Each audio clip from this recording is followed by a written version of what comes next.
কুতিলা আসহাবুল উখদুদ, গর্তওয়ালাদেরকে হত্যা করা হয়েছে। কি দিয়ে? আগুনে নিক্ষেপ করে হত্যা করা হয়েছে। তো গর্তওয়ালা কারা? গর্তের অধিবাসী কারা? যাদের কথা আল্লাহ এত শপথ উল্লেখ করে বলছেন যে তাদেরকে আগুনে নিক্ষেপ করে হত্যা করা হয়েছে, সেই গর্তের অধিবাসীদের ঘটনা রাসূলুল্লাহ সাল্লাল্লাহু আলাইহি ওয়াসাল্লাম হাদিসে উল্লেখ করেছেন, যা সহিহ মুসলিম সহ অন্যান্য হাদিস গ্রন্থে এভাবে বর্ণিত হয়েছে। এই ঘটনাটি আমাদের জন্য শিক্ষণীয়। কানা মালিকুন ফিমান ক্বাবলাকুম, তোমাদের পূর্বে শত বছর, হাজার বছর পূর্বে একজন বাদশাহ বসবাস করত। ওয়াকানা লাহু সাহিরুন, এবং তার একজন বিশেষ যোগ্যতা সম্পন্ন জাদুকর ছিল, জ্যোতির্বিদ ছিল, যে বাদশাকে অতীত বর্তমান ভবিষ্যতের জ্ঞান দিয়ে, জাদুবিদ্যা দিয়ে সহযোগিতা করত। ফালাম্মা কাবির ক্বালা লিল মালিক ইন্নী কদ কাবিরতু ফাবআস ইলাইয়া গুলামান ওয়াআল্লিমহু সিহর, যখন এই জাদুকর বয়োবৃদ্ধ হয়ে গেল, জীবন শেষ হওয়ার পথে, তখন সে বাদশাকে উল্লেখ করে বলছে, আমি তো বয়োবৃদ্ধ হয়ে গেছি, কবে মরি কবে বাঁচি তার ঠিক নাই, আপনি একজন ছাত্র দেন, খুব মেধাবী, ওয়াল্লিমহু সিহরা, যাকে আমি আমার জ্ঞান, আমার বিদ্যা, জ্যোতির্বিদ্যা এবং জাদুবিদ্যা শিখিয়ে যাব। ফাবাআসা ইলাইহি গুলামান ইউআল্লিমুহু, তখন বাদশাহ তার সম্প্রদায়ের মধ্যে থেকে খুব মেধাবী চৌকস একজন বালককে বাছাই করলো এবং তাকে নির্ধারণ করলো এই জাদুকরের কাছে জাদু শিখার জন্য। ফাকানা ফি তরিকিহি ইযা সালাকা রাহিবুন ফাকাআদা ইলাইহি ওয়া সামিআ কালামাহ, এই বাচ্চার বাড়ি থেকে জাদুকরের দার্সগাহ, ক্লাসরুমে যেতে, স্কুলে যেতে, তার কাছে দার্স নিতে যেতে রাস্তায় এক পাদ্রির বাড়ি পড়ে, খ্রিস্টান ধর্মগুরু পাদ্রি। ফাকাআদা ইলাইহি ওয়া সামিআ কালামাহ, সে যেমন জাদুকরের কাছে জাদুবিদ্যাও শিখে, রাস্তায় থেমে পাদ্রির কাছে আল্লাহর বাণীও শিখে, আল্লাহ সুবহানাহু ওয়া তাআলার কালামও শিখা শুরু করে। ফাআজাবাহ, ধীরে ধীরে তার কাছে জাদুকরের চাইতে পাদ্রির শিখানো কথাগুলো ভালো লাগতে লাগে। ফাকানা ইযা আতা সাহিরা মাররা বির-রাহিব ওয়া ক্বাআদা ইলাইহি ফাইযা আতা সাহিরা দারাবাহু ফাশাকা যালিকা ইলার রাহিব, রাস্তায় যেতে যখন পাদ্রির নিকটে বসে, তার দার্স এবং তার তাদরিস শুনতে অনেক সময় দেরি হয়ে যায়, ফলত জাদুকরের নিকটে পৌঁছতেও দেরি হয়। তা একদিন জাদুকর তাকে শাস্তি আরোপ করে, জেনে বুঝে হোক অথবা না জেনে হোক, দেরি হওয়ার কারণে শাস্তি প্রদান করে। সেই শাস্তির বর্ণনা এই বালক পাদ্রির নিকটে তুলে ধরে। পাদ্রি তাকে বলে, এরপরে যদি তোমার কখনো দেরি হয় তাহলে তাকে বলবা তোমার বাড়ির লোকের কারণে তোমার দেরি হয়েছে, আর যাওয়ার পথে আমার কাছে জ্ঞান অর্জন করতে গিয়ে যদি বাড়িতে পৌঁছতে দেরি হয় তাহলে বাড়ির লোককে বলবা জাদুকরের কাছে দেরি হয়েছে। তথা দুই জায়গার যে জায়গায় দেরি হবে তার আগের জায়গার নাম বলবা, আমার নাম বলবা না যে আমার কাছে দেরি হয়েছে। এভাবেই দিন যায় রাত যায়। ফাবাইনামা হুয়া কাযালিক ইদা আতা আলা দাব্বাতিন আযীমাতিন কদ হাবাসাতিন নাস, হঠাৎ একদিন রাস্তায় বিশাল প্রাণী রাস্তা বন্ধ করে পড়ে আছে, মানুষজন এপার থেকে ওপার যেতে পারছে না প্রাণীর ভয়াবহতায়, দুই পারে মানুষজন জমা হয়ে আছে। তখন এই বালক বলল, আজকেই সুযোগ, আমি জেনে নিতে চাই জাদুকর সত্যবাদী না পাদ্রী সত্যবাদী, কে সত্যবাদী। তখন সে একটি পাথর হাতে নিল, হাতে নিয়ে বলল, আল্লাহুম্মা ইন কানা আমরু রাহিব আহাব্বা ইলাইক মিন আমরি সাহির ফাকতুল হাযিহি দাব্বাহ, হে আল্লাহ, যদি পাদ্রির কথা সত্য হয়ে থাকে, জাদুকরের কথা মিথ্যা হয়ে থাকে, তাহলে এই পাথর দিয়ে আপনি এই প্রাণীটিকে হত্যা করুন। ফাকতুল হাযিহি দাব্বাহ হাত্তা ইয়ামজিয়ান নাস ফারামাহা ফাকাতালাহা, বাচ্চা যখন এটি বলে পাথর নিক্ষেপ করলো, ওই প্রাণীটি মারা গেল এবং মানুষের জন্য রাস্তা পরিষ্কার হয়ে গেল। ফাআতার রাহিব ফাআখবারাহ, সে খুশিতে পাদ্রির নিকটে এসে পুরো ঘটনা বর্ণনা করলো। পাদ্রি ঘটনা শুনে বলছে, আই বুনাইয়া আনতাল ইয়ৌম আফদাল মিন্নি, হে বালক, তুমি আজকে আমার চেয়ে উত্তম হয়ে গেছো। কদ বালাগা মিন আমরিকা মা আরা ওয়া ইন্নাকা সাতুবতালা, তুমি এমন এক পর্যায়ে পৌঁছে গেছো যে আল্লাহ তোমাকে পরীক্ষা করবেন। ফাইন ইবতুলিতা ফালা তাদুল্লু আলাইয়া, যদি আল্লাহ তোমাকে পরীক্ষা করে তাহলে আমার নাম বলিও না। এই যে এটি হলো আমাদের মূল আলোচ্য বিষয়।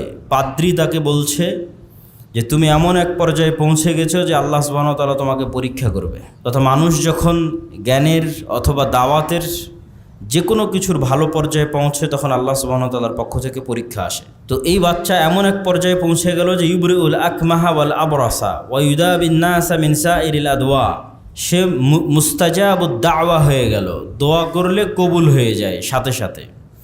তো কোনো ব্যক্তি যখন অন্ধ অবস্থায় আসে, দোয়া করে ফু দিয়ে দিলে অন্ধত্ব ভালো হয়ে যায়। অসুস্থতা নিয়ে আসে, দোয়া করে দিলে অসুস্থতা ভালো হয়ে যায়। এই খবর একদিন জালিসুন লিল মালিক, বাদশার এক মন্ত্রীর নিকটে পৌঁছে গেল। বাদশার মন্ত্রী অন্ধ ছিল।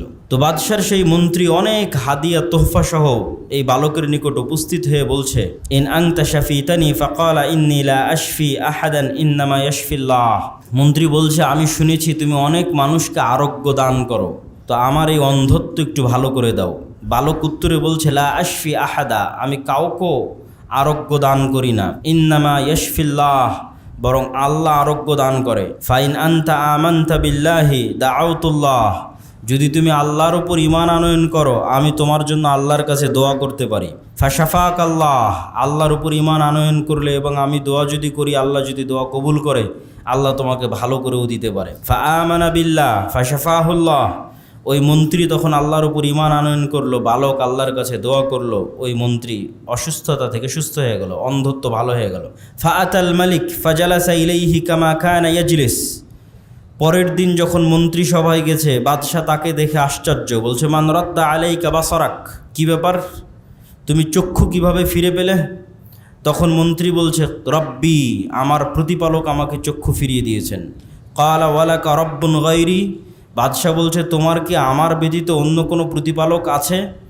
তখন মন্ত্রী বলছে, রব্বি ও রব্বুকাল্লাহ, আমার এবং আপনার সবার প্রতিপালক আল্লাহ।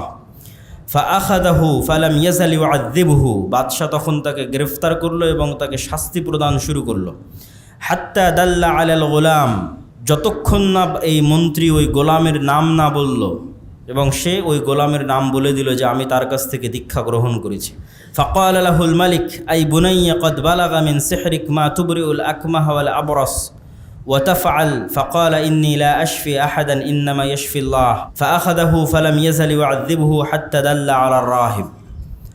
তারপর এভাবে শাস্তি দিতে দিতে ওই পাদ্রী পর্যন্ত পৌঁছে গেল বাদশাহ। ফাজিআ বির রাহিব, তারপরে সেই রাহিবকে ডেকে আনা হলো। ফাকিল লাহু ইরজি আন দীনিক, সেই পাদ্রীকে ডেকে আনা হলো। বাদশাহ বলল, তুমি সকল নষ্টের মূল, তদন্তে এটি প্রমাণিত হয়েছে। ইরজি আন দীনিক, তোমার দিন থেকে ফিরে আসো। তখন পাদ্রী বলল, ফাআবা, সে দিন থেকে ফিরে আসতে অস্বীকার করলো। ফাদাআ বিল মিনশার ফাওয়াদা আল মিশারা ফি মাফরাকি রাসিহি ফাশাক্কাহু, তখন বাদশাহ একটি করাত নিয়ে একজন কাঠুরেকে ডেকে পাঠালো এবং করাত এই পাদ্রীর মাথার উপর বসানো হলো এবং চিড়ে পা পর্যন্ত ফেড়ে দেওয়া হলো। ফাশাক্কাহু হাত্তা ওয়াকা শিক্কাহু সুম্মা জিআ বিজালিসিল মালিক ফাকিল লাহু ইরজি আন দীনিক, তারপর মন্ত্রীকে বলা হলো, তুমিও তোমার দিন থেকে ফিরে আসো।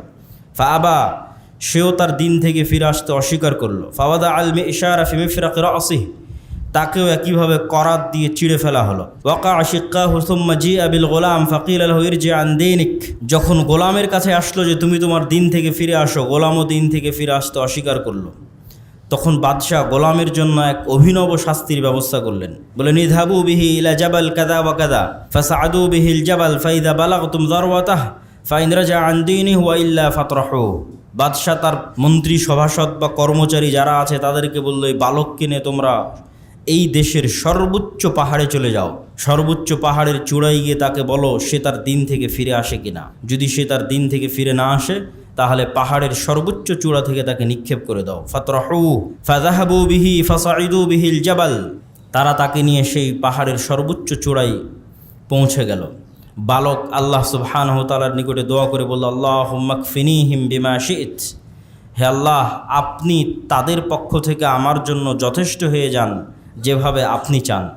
ফারাজাফা বিহিমুল জাবাল ফাসাকাতু, পাহাড় কেঁপে উঠল এবং বাদশার যারা সঙ্গী সাথী সেখানে গেছিল তারা সবাই পাহাড় থেকে পড়ে গেল। ওয়াজা ইয়ামশি ইলাল মালিক, বালক একাই মুক্ত অবস্থায় বাদশার নিকটে ফিরে আসলো। বাদশাহ আশ্চর্য হয়ে জিজ্ঞেস করলো, মা ফাআলা আসহাবুক, তোমার সাথে যাদেরকে পাঠিয়েছিলাম তারা কই? ক্বালা কাফানিহিমুল্লাহ ফাদাফাআহ, তাদের জন্য আল্লাহ যথেষ্ট হয়ে গেছে। বালক উত্তরে বলল কাফানিহিম, তাদের জন্য আল্লাহ আমার পক্ষ থেকে যথেষ্ট হয়ে গেছে। বাদশাহ নতুন এক দল সাথে দিল এবং বলল ইযহাবু বিহি ফাহমিলুহু, তোমরা একেবারে নদীতে নিয়ে যাও এবং নদীর মধ্যে ফাতাওয়াসসাতু বিহিল বাহর, নদীর একদম মধ্যে, সমুদ্রের একদম মধ্যে নিয়ে যাও। নিয়ে গিয়ে বলো ফাইন রাজা আন দীনি, সে তার দিন থেকে ফিরে আসে কিনা। যদি দিন থেকে ফিরে না আসে ফাকযিফুহ, তাহলে তাকে তোমরা নদীতে নিক্ষেপ করো, সমুদ্রে নিক্ষেপ করো। তখন বাদশার সঙ্গী সাথী তাকে নিয়ে নদীর মধ্যে, সমুদ্রের মধ্যে চলে গেল। বালক আল্লাহর কাছে দোয়া করল আল্লাহুম্মা কফিনিহিম বিমা শি'ত, হে আল্লাহ আপনি তাদের পক্ষ থেকে আমার জন্য যথেষ্ট হয়ে যান। ফানকাফাআত বিহিমুস সাফিনাহ ফাগরিকু, সমুদ্রে ঢেউ উঠতে লাগলো, নৌকা উলট পালট খেতে লাগলো, অন্যরা সবাই পড়ে গেল। ফাগরিকু, পড়ে ডুবে গেল। ওয়াজা ইয়ামশি ইলাল মালিক, আর এই বালক নিরাপদ অবস্থায়, সুস্থ অবস্থায় একাই বাদশার কাছে ফিরে আসলো। বাদশাহ বলল মা ফাআলা আসহাবুক, তোমার সঙ্গী সাথী কই? ক্বালা কাফানিহিমুল্লাহ, আমার পক্ষ থেকে তাদের জন্য আল্লাহ যথেষ্ট হয়ে গেছেন। ফাকালা লিল মালিক, তখন বালক বাদশাকে বলল ইন্নাকা লাস্তা বিকাতিলি হাত্তা তাফআলা মা আমুরুক বিহি, হে মহামান্য বাদশাহ আপনি আমাকে ততক্ষণ হত্যা করতে পারবেন না যতক্ষণ না আমি যা বলছি তা না করবেন। বাদশাহ উত্তরে বলল আমা হুয়া, কি সেটা?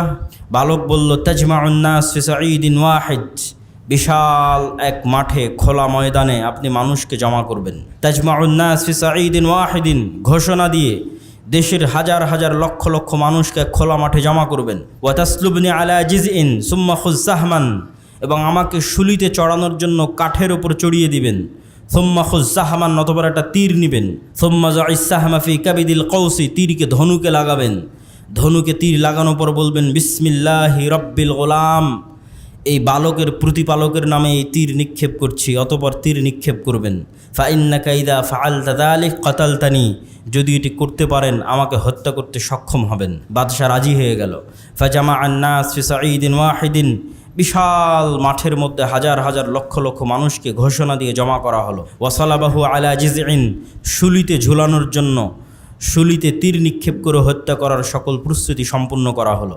সুম্মা আখাযা সাহমান সুম্মা ওয়াদা আস-সাহম ফি কাবিদিল কৌস সুম্মা ক্বালা বিসমিল্লাহি রব্বিল গোলাম, এবং তীর নিয়ে ধনুকে লাগিয়ে বলা হলো ওই আল্লাহর নামে এই তীর নিক্ষেপ করছি যে আল্লাহ এই গোলামের প্রতিপালক, রব্বুল গোলাম এই বালকের প্রতিপালক। সুম্মা রমাহু ফাওয়াকা আস-সাহম, তীর নিক্ষেপ করা হলো, তীর বালকের বুকে এসে বিঁধে গেল এবং সে সেখানেই মারা গেল। ফাকালান নাস আমান্না বিরব্বিল গোলাম, উপস্থিত হাজার হাজার লক্ষ লক্ষ মানুষ বলল একসাথে আমরা এই বালকের প্রতিপালকের প্রতি ঈমান আনয়ন করলাম। আল্লাহু আকবার। ফাউতিয়াল মালিক ফাকিল লাহু আরাআইতা মা কুনতা তাহদার কদ আল্লাহ নাযালা বিক হাদারাক কদ আমানান নাস, বাদশাহ বলল আমি যে আশঙ্কা করছিলাম, যে আশঙ্কার কারণে এই বালককে হত্যা করলাম, সে আশঙ্কাই তো বাস্তবায়ন হয়ে গেল। মানুষ তো ইসলাম গ্রহণ করে নিল, দিনের উপর, আল্লাহর উপর ঈমান আনয়ন করে নিল। ফাআমারা বিফিল উখদুদ ফি আফওয়াহি সাকিক, তখন এক বিশাল উপত্যকার মধ্যে বিশাল এক গর্ত খনন করার আদেশ দিল বাদশাহ, এবং সেখানে আগুন লাগানোর জন্য কাঠ জমা করার জন্য আদেশ দিল। কাঠ জমা করে সেখানে আগুন লাগিয়ে দেওয়া হলো।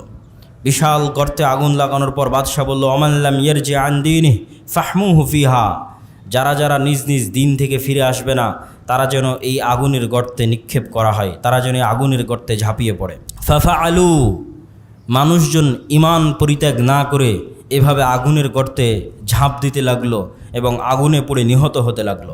হাত্তা জাআত ইমরাআতুন ওয়া মাআহা সাবিয়্যুন, এমনকি একজন মেয়ে আসলো যেই মেয়ের কোলে একটি ছোট বাচ্চা আছে। ফাতাকা আসাত, যে তার বাচ্চাকে দুধ পান করায়। তখন ওই মহিলা দ্বিধাগ্রস্ত হয়ে গেল, আমি তো এই আগুনের কষ্ট সহ্য করতে পারবো, আমার বাচ্চার কি হবে? যখন সে দ্বিধাগ্রস্ত হয়ে গেল তখন তার কোলের বাচ্চা কথা বলে উঠল ইয়া উম্মি ইসবিরি ফাইন্নাকা আলাল হক, হে আমার মা আপনি ধৈর্য ধারণ করে আগুনে ঝাঁপিয়ে পড়ুন, কেননা আপনি সত্যের উপর আছেন। আল্লাহু আকবার। এই পুরো ঘটনাই হচ্ছে আসহাবুল উখদুদের ঘটনা, যাদের ঘটনা আল্লাহ সুবহানাহু ওয়া তাআলা কোরআন মাজিদে উল্লেখ করেছেন, বিস্তারিত বিবরণ রাসূল সাল্লাল্লাহু আলাইহি ওয়াসাল্লাম দিয়েছেন। এই লম্বা ঘটনা বলে আমরা কি বুঝাতে চাচ্ছি? আল্লাহর ওই আয়াত আবারও পড়তে চাচ্ছি। আম হাসিবতুম আন তাদখুলুল জান্নাহ ওয়ালাম্মা ইয়াতিকুম মাসালুল লাযীনা খালাউ মিন ক্বাবলিকুম, তোমরা কি মনে করছো জান্নাতে যাওয়া এত সহজ, অথচ তোমাদের উপর সেই রকম জুলম অত্যাচার এখনও আসেনি যে জুলম অত্যাচার অতীতের মানুষদের উপর এসেছিল? তো অতীতের মানুষদের উপর কী জুলম অত্যাচার এসেছিল তার একটা নমুনা আল্লাহ সুবহানাহু ওয়া তাআলা কোরআনে উল্লেখ করেছেন, রাসূল সাল্লাল্লাহু আলাইহি ওয়াসাল্লাম হাদিসে উল্লেখ করেছেন। মানুষকে জীবন্ত আগুনে জ্বালিয়ে দেওয়া হয়েছে অথবা করাত দিয়ে ফেড়ে ফেলা হয়েছে, কিন্তু আমাদের সাথে তো তেমন কিছুই হয়নি। হয়তো মানুষ দিয়ে একটা গালি দিচ্ছে, হয়তো মানুষ দিয়ে একটা মিথ্যা অপবাদ দিচ্ছে, নিন্দা করছে, অথবা হয়তো এসে আপনার মসজিদ মাদ্রাসায় হামলা করছে, এই পর্যন্তই শেষ। কিন্তু এই রকম জুলম এবং অত্যাচার কিন্তু আমরা এখনও মুখোমুখি হইনি।